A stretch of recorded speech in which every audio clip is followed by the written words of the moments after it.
Salut les amis, alors vous êtes peut-être en train de vous dire waouh, c'est sympa chez Clem. Eh bien ce n'est pas chez moi, mais par contre c'est vrai que c'est vachement sympa. Alors je veux pas que ça dure plus de 3 minutes, donc c'est parti, hop, j'enclenche le compteur. C'est parti. Oui, j'avais un petit message à vous dire. Je suis tombée sur un post et c'était marqué sur ce post: on l'aura notre monde meilleur, je te promets. Et la personne a écrit: donnons-nous de l'espoir les uns aux autres. Et je me suis dit, Clem, si vraiment il y a des personnes qui recherchent un monde meilleur, alors là, t'as un truc à dire. En 3 minutes, c'est parti. Résultat. Voici notre monde. Bien entendu, je vais vous parler de l'évangile parce que c'est la période de Noël et j'aimerais revenir sur le véritable sens de Noël. Donc, ça c'est notre monde. Et comme vous voyez, notre monde, il est extrêmement brisé. Il suffit de regarder ce qui se passe en France, il y a des gilets jaunes partout. Au niveau du monde, le Yémen, la moitié de la population qui souffre de famine, les guerres, etc. C'est clair qu'on est dans un monde brisé. Et même au niveau de nos familles, c'est compliqué, hein. Les disputes, les divorces, etc. Non, c'est vraiment compliqué. Et pourtant, on recherche tous quelque chose. On veut la paix, la joie, l'amour et le bonheur. Alors on essaie de mettre des choses en place pour s'en sortir. On va créer des associations et tout. Puis finalement, on va toujours être confronté à nos propres limites ou à celles des autres. Et puis, on va avoir soif de quelque chose. Et je sais pas, ça continue. Alors notre monde, il tourne rond, mais il y a quelque chose qui tourne pas rond dans ce monde. Et pourquoi? Parce que à la base, on n'a pas été créé pour ce monde. À la base, on a été créé pour ce monde, vous voyez, et c'est un monde de paix, de joie, de bonheur, c'est un monde dans lequel se trouve Dieu, voilà. À la base, il y avait Adam et Ève qui sont nos premiers parents, et il y avait cette parfaite communion entre Dieu et Adam et Ève. Et en fait, qu'est-ce qui s'est passé? Eh bien, Adam et Ève, ils ont choisi de désobéir. Et en fait, c'est quoi le péché? Le péché, c'est juste la désobéissance. C'est dire à Dieu: moi, je fais ce que je veux et ce qui te semble être bon pour toi, je veux pas en prendre garde. Et c'est en fait ce qui s'est passé avec Adam et Ève. Ils ont désobéi. Et avec la désobéissance, qu'est-ce qui est arrivé? Eh bien, il y a eu la mort spirituelle. Paf, une séparation.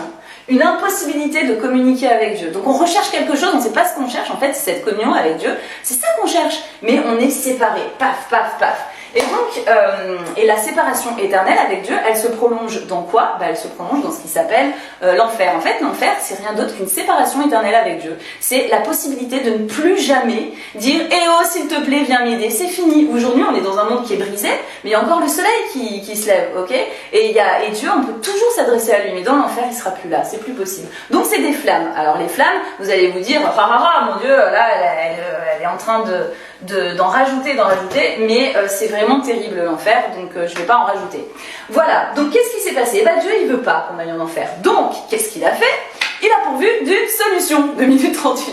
Et la solution, c'est quoi? Eh bien, c'est qu'il est venu sur Terre. Et oui, et là, on en arrive à Noël. Donc, il est venu sur Terre, vous voyez, hop, on met la petite Terre, c'est merveilleux, enfin, dans l'autre sens. Il est venu sur Terre, dans la personne, donc là, on dirait un monsieur avec une moustache, donc je vais mettre un peu plus en bas, voilà. Il est venu sur Terre, et il est venu sur Terre dans la personne de Jésus-Christ. Il a mené une vie parfaite, la vie qu'on est incapable de mener, et Jésus-Christ, il a payé à notre place pour nos erreurs, pour nos fautes, sur la croix. En fait, il est mort parce qu'il est mort sur la croix pour nos fautes. À la base, il fallait qu'on soit réconciliés. Et pour qu'il y ait réconciliation, donc Dieu a fait ce premier pas, il est venu et il a envoyé Jésus-Christ qui a mené cette vie parfaite. Et Jésus-Christ, il est mort pour nos fautes afin que la communion soit rétablie. Et Jésus-Christ, il n'est pas que mort en fait. Il a dit: pour que vous soyez certains que ce que je dis c'est vrai et que vous avez la possibilité d'être pardonné, qu'est-ce que je vais faire? Je vais ressusciter le 3e jour. Et moi, je crois qu'il est ressuscité. Alors vous allez me dire: mais Clem, tu crois vraiment à ça? C'est clair que je le crois. Déjà, ma vie, elle a totalement été bouleversée depuis que j'ai demandé pardon à Jésus pour mes fautes et que je lui ai dit: je veux plus vivre une vie en dehors de toi, je veux te suivre. Ma vie, elle a été bouleversée. Pourquoi? Parce que le jour où j'ai cru que... il manque une petite couronne. Une petite couronne, c'est sympa. Ah oui, 3 minutes 56. Le jour où j'ai compris que Jésus-Christ, il est mort pour moi et qu'il est ressuscité, le jour où on peut dessiner une couronne, j'ai décidé de le suivre, j'ai reçu le Saint-Esprit.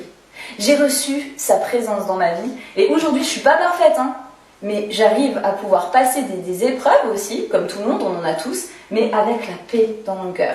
Et j'ai absolument pas peur de la mort, de quoi que ce soit, parce que je sais ce qui m'attend. Vous voyez? Parce que Jésus, il est mort et il est ressuscité.